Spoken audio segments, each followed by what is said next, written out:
Good morning प्यारे बच्चों। ध्यान दीजिएगा कि हम लोग इंग्लिश ग्रामर में नरेशन का अध्ययन कर रहे थे, जिसमें 12 पार्ट तक अध्ययन किया। पार्ट 12 में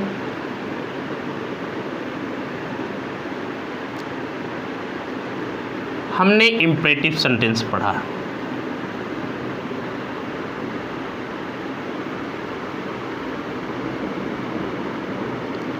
क्लियर हुआ?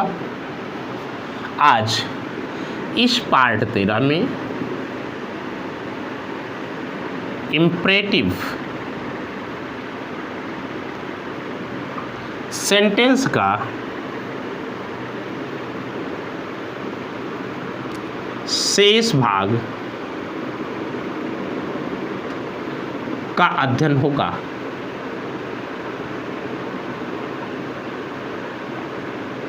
क्लियर हुआ? इम्परेटिव सेंटेंस के शेष भाग का अध्ययन। थोड़ा हम लोग पूर्व में चलते हैं।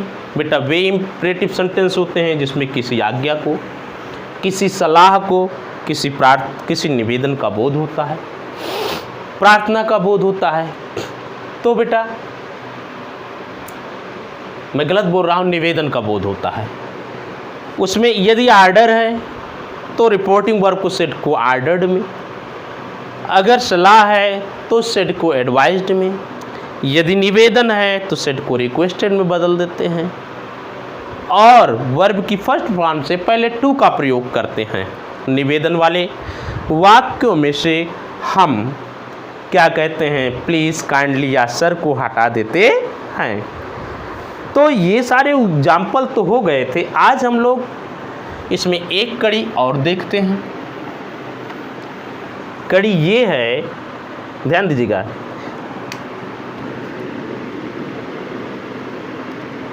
यदि इम्परेटिव सेंटेंस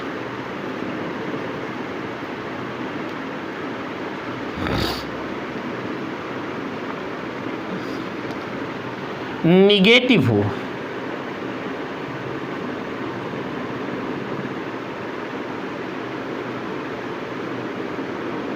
अर्थात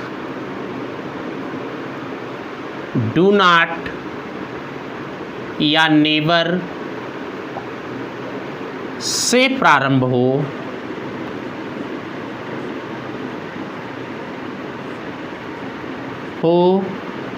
तो उसका परिवर्तन निम्न प्रकार से होगा। निम्न प्रकार से होगा। क्लियर हुआ? यदि इम्परेटिव सेंटेंस निगेटिव हो, अर्थात डू नॉट या नेवर से प्रारंभ हो, तो उसका परिवर्तन इस प्रकार से होगा। पहली हेडिंग डालिएगा, डू नॉट वाले वाक्यों का परिवर्तन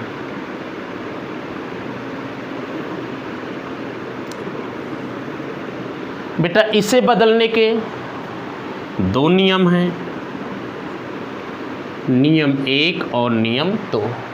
क्लियर हो रहा है? रूल फर्स्ट इसको कह लीजिए और इसको कह लीजिए रूल 2। क्लियर हो रहा है? तो पहले नियम के अनुसार पहला सेड को, सेड आप समझ रहे हैं, फॉरवर्ड कर दिया जाता है। फॉरवर्ड का अर्थ होता है मना करना। क्लियर हुआ? ठीक है ना? दूसरा काम क्या करते हैं, डू नॉट को हटा देते हैं। तीसरा काम क्या करते हैं, वर्ब की फर्स्ट फॉर्म से पूर्व टू लगाते हैं। भैया, पहला काम आपने क्या किया, सेड को फॉरवर्ड कर दिया। सेड के स्थान पर आपने फॉरवर्ड कर दिया, डू नॉट को आपने हटा दिया, वर्ब की फर्स्ट फॉर्म से पूर्व आपने टू लगा दिया। क्लियर हुआ। दूसरे नियम के अनुसार पहला काम आप क्या करेंगे, अगर चाहें तो सेड को एडवाइज्ड कर दें, सेड को एडवाइज्ड। क्लियर हुआ। दूसरा कार्य डू को हटा देंगे, हटा देंगे। तीसरा काम नॉट और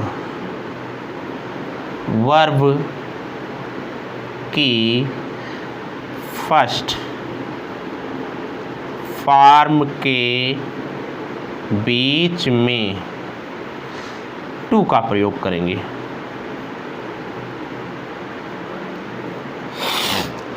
क्लियर हो रहा बेटा। पहला काम आपने क्या किया, सेड को एडवाइज्ड में बदल दिया। दूसरा काम आपने क्या किया, नॉट को हटा दिया, सॉरी डू को हटा दिया। और तीसरा काम आपने क्या किया, तीसरे काम में आपने टू को नॉट और वर्ब की फर्स्ट फॉर्म के बीच में रखा। लीजिए उदाहरण, the teacher said do not sit in the sun. बेटा शिक्षक ने कहा कि धूप में मत बैठो। क्या है बेटा, धूप में मत बैठो। तो बेटा ये तथ्य ध्यान देना है कि डू नॉट का अर्थ होता है मत, और नेबर का मतलब होता है कभी मत। डू नॉट का अर्थ होता है मत और नेबर का अर्थ होता है कभी मत। तो बेटा टीचर ने कहा कि धूप में मत बैठो, तो पहले नियम के अनुसार आप सेड को फॉरवर्ड कर दीजिए। द टीचर फॉरवर्ड, शिक्षक ने मना किया, बेटा डू नॉट को क्या करो, हटा दो। वर्ब की फर्स्ट फॉर्म से पूर्व टू लगा दो, to sit in the sun. The teacher forward to sit in the sun. शिक्षक ने धूप में बैठने के लिए ठीक ना मना किया। क्लियर हो रहा है। आइए दूसरे नियम के अनुसार हम देख लेते हैं। पहला नियम तो आपने बदल लिया, दूसरे नियम के अनुसार आर अथवा आप द टीचर करिए, सेड को आप एडवाइज्ड कर दीजिए। अब बेटा केवल डू को हटाना है, डू को आपने हटा दिया। नॉट और वर्ब की फर्स्ट फॉर्म के बीच में to, not to sit in the sun. Example हो गया बेटा, teacher forward not to sit in the sun. तो इस प्रकार से जितने भी उदाहरण आएंगे जिसमें आपको डू नॉट दिखता है उसको आप इसी प्रकार से बदल लेंगे। नोट डाउन करिएगा। आगे बढ़ते हैं बेटा। आगे बढ़ते हुए आइए हम लोग नेबर वाले वाक्यों को बदलते हैं। नेबर वाले वाक्यों का परिवर्तन,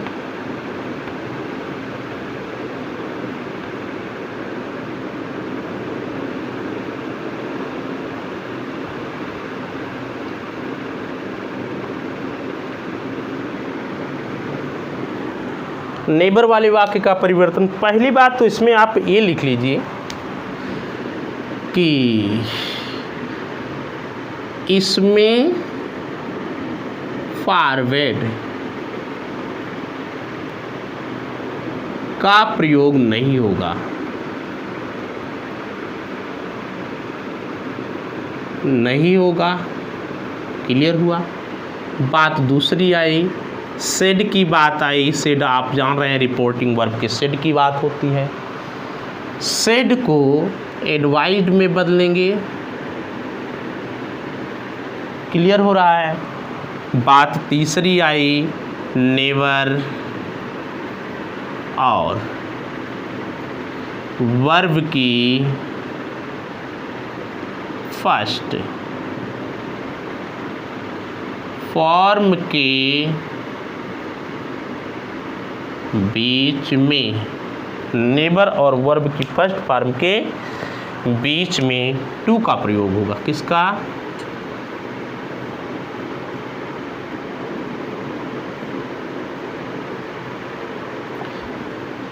तो बड़ी सीधी सी बात है। चलो भाई उदाहरण करते हैं। He said to me never tell a lie. उसने मुझसे कहा कि झूठ कभी मत बोलो। बड़ा ही कहने वाली बात है भैया कि झूठ कभी मत बोलो। तो मत बोलो, आप फॉरवर्ड कभी नहीं लगाएंगे, लगाएंगे तो एडवाइज लगाएंगे। ही एडवाइज्ड। क्लियर हुआ। किसको? मी। उसने मुझे सलाह दिया। बेटा नॉट और टू के बीच में क्या लगेगा? Never to tell a lie. Clear हुआ। He advised me never to tell a lie. उदाहरण नोट करिएगा। आगे बढ़ते हैं हम लोग इसी कड़ी में।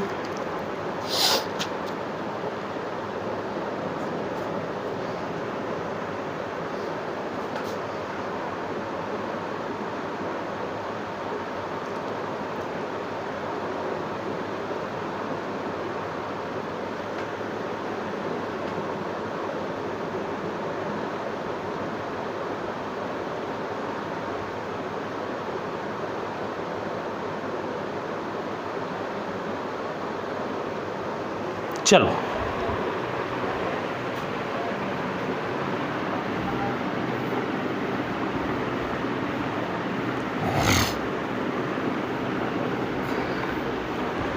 एक और नियम है।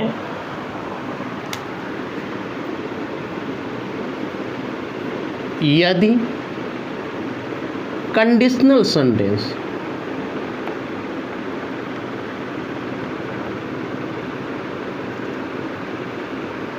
में सलाह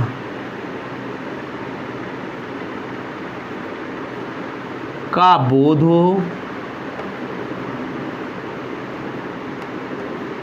तो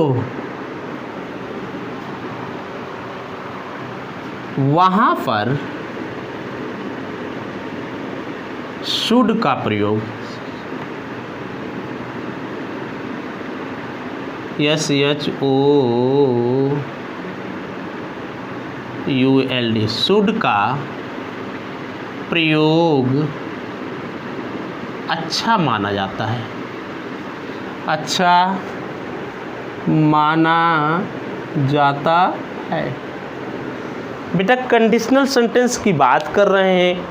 यदि सेंटेंस क्या हो? कंडीशनल हो। कैसा हो बेटा?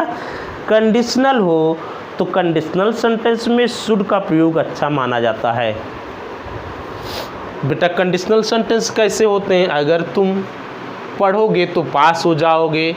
एक में शर्त, दूसरे में परिणाम। क्लियर हो रहा है। जो कंडीशनल होते हैं दो भाग वाले होते। कितने भाग? दो भाग। एक में शर्त तथा दूसरे में शर्त का परिणाम। क्लियर हुआ। तो बेटा कह रहे हैं कि जो दूसरा परिणाम देता है इसमें शुड का प्रयोग अच्छा माना जाता है। जो परिणाम दे रहा है उसमें शुड का प्रयोग अच्छा माना जाता है। जैसे उदाहरण इन्होंने दिया, माई मदर सेड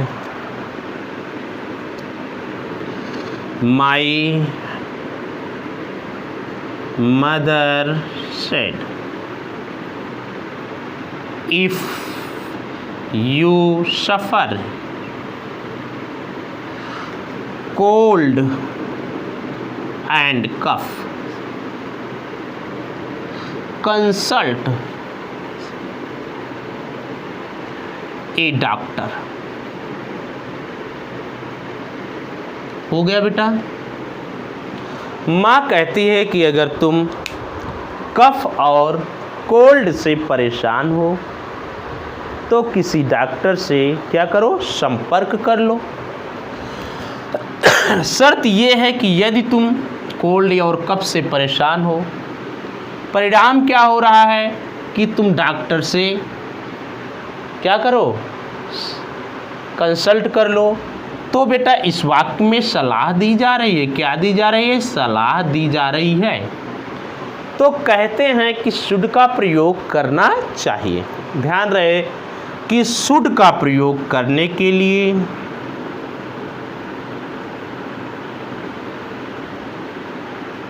सब्जेक्ट चाहिए। क्या चाहिए, सब्जेक्ट चाहिए।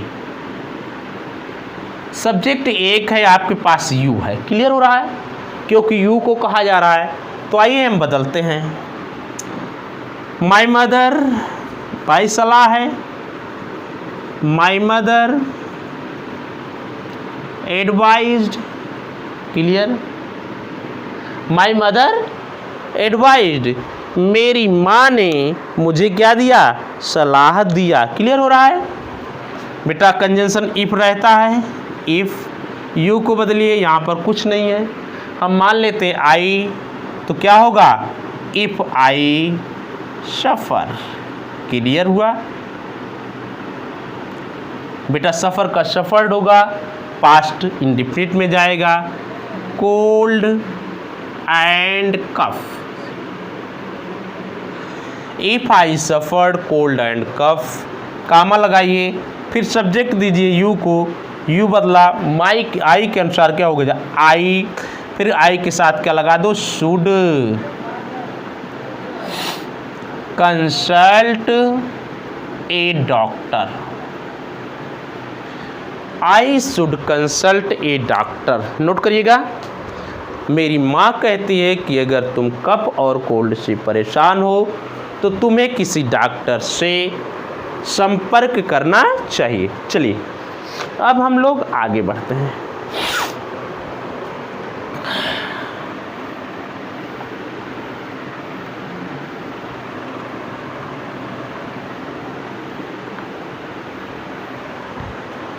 ये कहते हैं बेटा कुछ वाक्य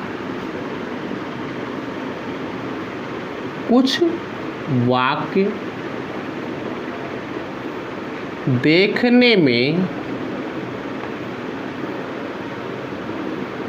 इंट्रोगेटिव लगते हैं।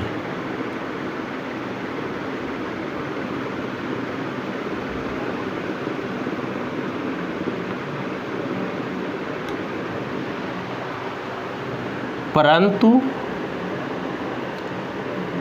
वास्तव में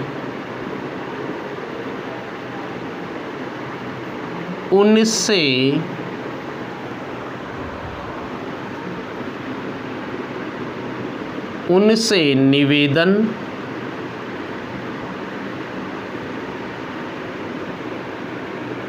आमंत्रण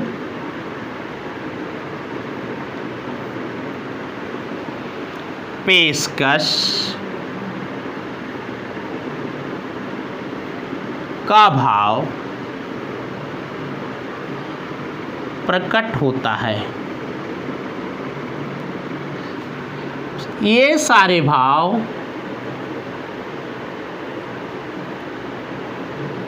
इम्परेटिव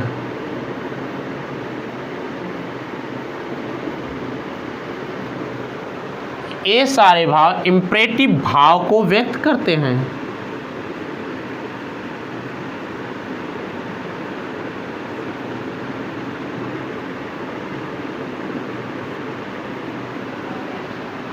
इम्परेटिव भाव को व्यक्त करते हैं, अतः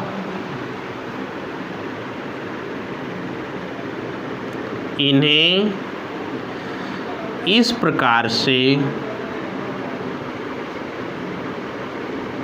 बदल दिया जाता है।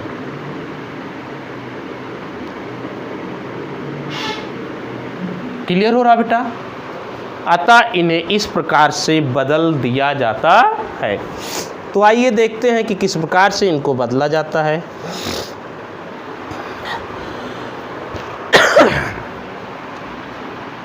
पहला, हम लोग सेड को बदलेंगे।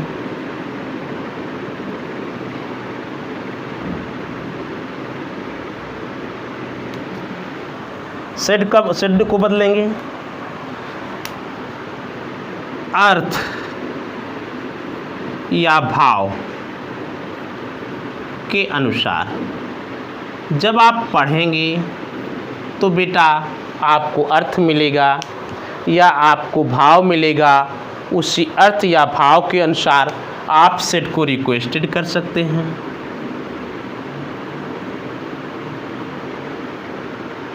ठीक ना? ऑफर्ड कर सकते हैं, इनवाइटेड कर सकते हैं। बेटा सेड को आप रिक्वेस्टेड में बदल सकते हैं, ऑफर्ड में बदल सकते हैं, और क्या कहते हैं, इनवाइटेड या रिक्वेस्टेड में बदल सकते हैं, या ज़रूरत हो तो आस्क्ड में भी बदल सकते हैं।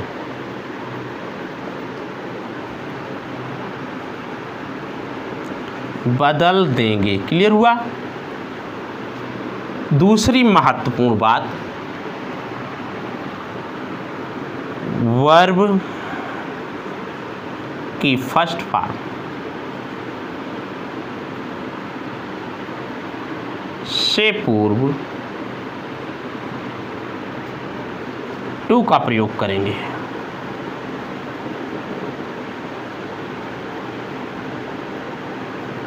वर्ब की फर्स्ट फॉर्म से पूर्व हम टू का प्रयोग करेंगे, अर्थात टू का प्रयोग करते हैं।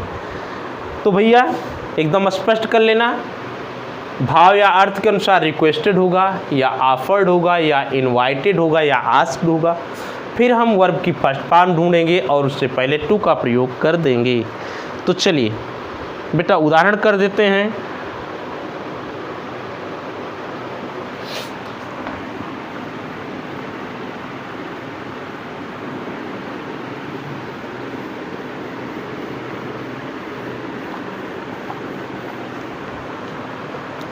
He said to me,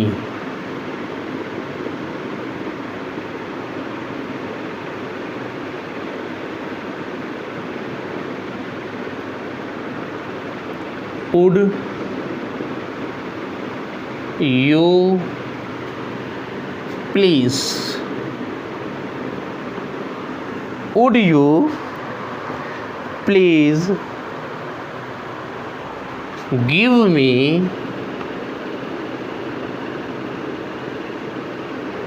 your pen? बेटा वाक्य की बनावट को देखिए। बेटा वुड हेल्पिंग वर्ब आया है, अंत में इंट्रोगेटिव मार्क आया है। वाक्य क्या है? पूर्ण रूप से इंट्रोगेटिव है। लेकिन अगर आप पढ़ेंगे तो भाव आएगा, कह रहा वुड यू प्लीज़, कृपया क्या आप मुझे अपनी कलम देंगे? कृपया क्या आप मुझे अपनी कलम देंगे? बेटा अगर प्लीज़ शब्द दिखाई दे गया तो इसका मतलब है रिक्वेस्ट किया जा रहा है। तो सेड को आप रिक्वेस्टेड करिए, ही रिक्वेस्टेड मी, उसने मुझसे निवेदन किया। क्लियर हुआ? अब बेटा वर्ब की फर्स्ट फॉर्म ढूंढिए। क्या मिला? गिव मिला। और गिव से पहले क्या लगाओगे? To give. बेटा मी फर्स्ट पर्सन है, ही के अनुसार हो जाएगा क्या? हिम। योर सेकंड पर्सन है, मी के अनुसार बदलेगा माई पेन। चेंज हो गया, नोट करिएगा। तो इस प्रकार से आप देख रहे हैं कि परिवर्तन चल रहा है। आप इसको नोट करिएगा। आगे देखते हैं हम लोग।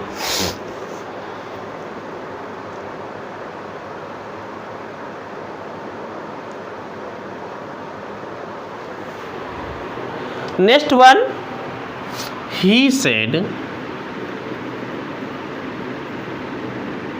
Could I use your phone, क्या मैं आपके फ़ोन का प्रयोग कर सकता हूँ या कर सकता था। ध्यान दीजिएगा कि ऐसे वाक्य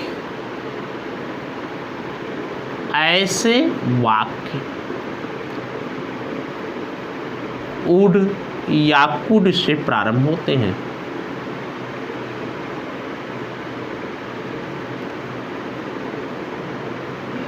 ऐसे वाक्य वुड या कुड से प्रारंभ होते हैं, ठीक ना। Could I use your phone, क्या मैं आपके फ़ोन का प्रयोग कर सकता हूँ। बेटा वो पूछ रहा है ना, तो आप क्या कर दीजिए, आस्क्ड कर दीजिए। ही आस्क्ड, वर्ब की फर्स्ट फॉर्म टू यूज़, बेटा योर के लिए कुछ नहीं है, माई लगा देते हैं, माई फोन। नोट करिएगा, he asked to use my phone, उसने मेरे फ़ोन को यूज करने के लिए पूछा।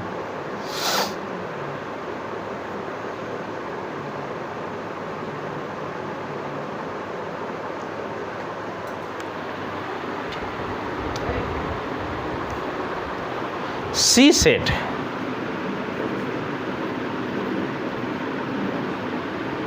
would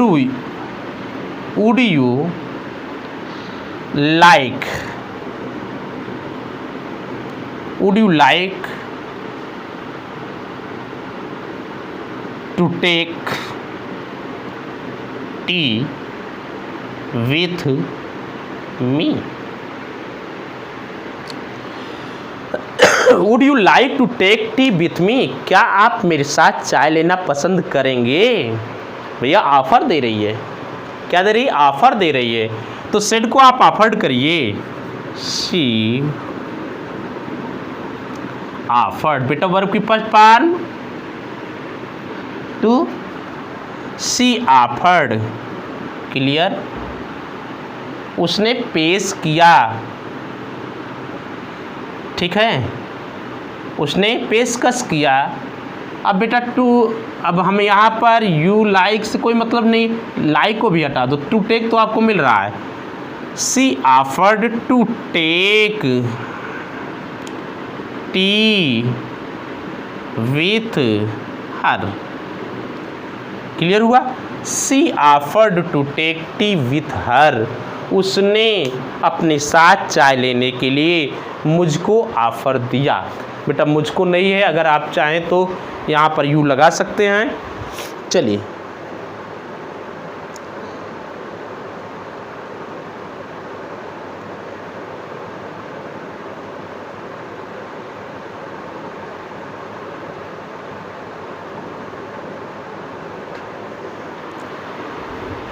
next one,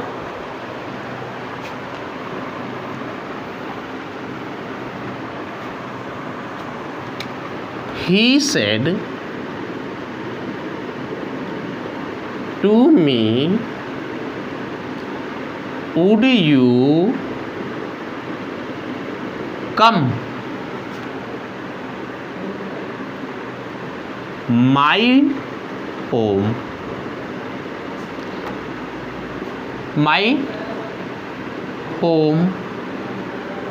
for dinner?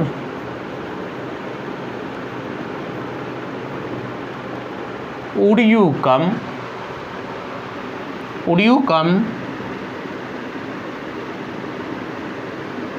to my home for dinner? क्या आप डिनर के लिए मेरे घर पर आएंगे। तो बेटा आमंत्रण मिला तो आप कहेंगे ही इनवाइटेड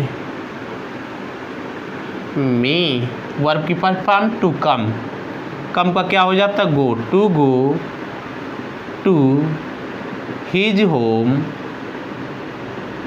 फॉर डिनर। इस प्रकार से बेटा आपका इम्परेटिव सेंटेंस समाप्त हो जाता है। आगे हम लोग नेक्स्ट देखेंगे ऑप्टेटिव सेंटेंस। तब तक के लिए आपको अलविदा। आप खुश रहिए, पढ़ते रहिए, मेहनत करते रहिए। ईश्वर आपको सद्बुद्धि दे। जय हिंद मेरे प्यारे बच्चों।